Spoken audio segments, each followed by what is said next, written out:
Bad news this morning for hundreds of thousands of people in West Virginia whose drinking water is contaminated by a chemical spill. We're now learning that the spill was worse than initially believed. So how long until people can actually drink the water coming out of their own taps? ABC's Susan Salney is in Charleston for us once again. Susan, good morning. Good morning, Dan. If there's any little tiny bit of good news here in Charleston, it's that state officials say their testing of the water shows that the contamination level is going down. It's just not down far enough. Water in West Virginia is still unusable. Now it's utter chaos. Eyes burning. It's a zoo in here, isn't it? It's a zoo. Now, something else to keep in mind here is that some of the symptoms that are involved in this, or that authorities are warning residents of, is burning throat, itching hands and arms and skin, and a lot of other symptoms that are just really scary to begin with. The source of the problem that's closed restaurants and schools is 4-methylcyclohexane methanol, a chemical that's used in coal processing. It's an oily substance that some say smells like licorice. It leaked from a 48,000-gallon tank at Freedom Industries chemical storage facility on the Elk River. About a mile downriver is the West Virginia American Water Company, which supplies 9 counties and some 300,000 people, whose health may now be at risk. What the chemical spill taught us is that water is extremely valuable, and we just often take it for granted because we have so much of it. It was clear almost immediately that no one was prepared for something like that to happen.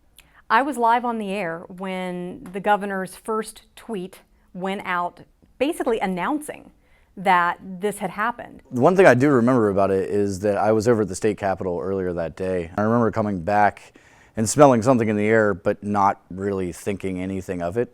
I think that, at that point, no one had any clue. Surprising enough, the instinct didn't kick in for everyone in that area. In short, it was a mess. It was a mess. I was lucky. I had water.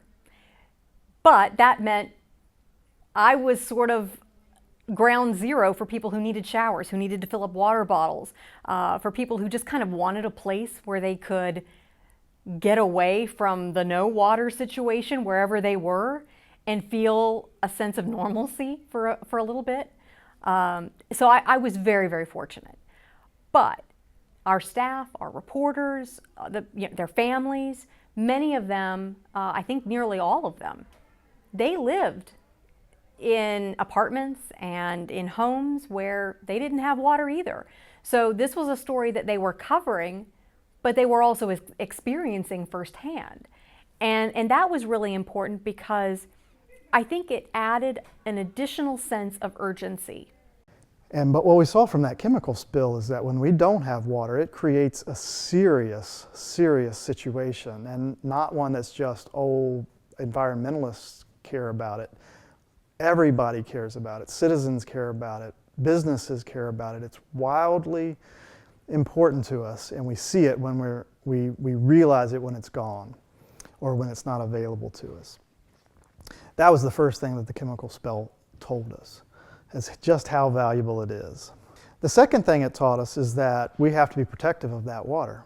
I mean, we have to be protective of that water because so much of our state, so much of our businesses, our economy depends on it. It is not just people who care about the environment. They care about the environment because of its value to the people that live here. I remember coming back to the station, and a few hours later we found out, and then West Virginia American Water, and the governor's office issued the do not use notice, or the ban on using using the water for anything except to flush the toilet or to put out fires. As we lose rivers and their value of drinking water and become dependent on very few, then we become very susceptible to something that would seem like to be a localized event.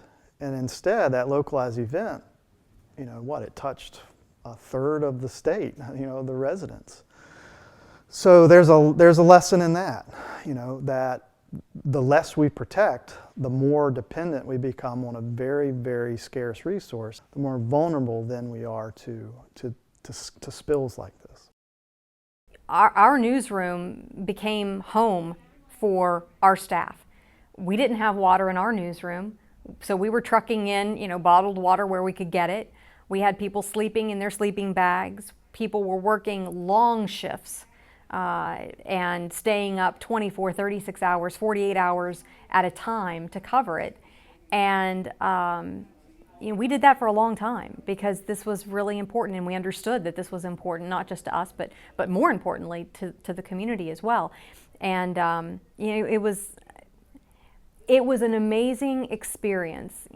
Being the news director at that time at the station, seeing the way our staff came together.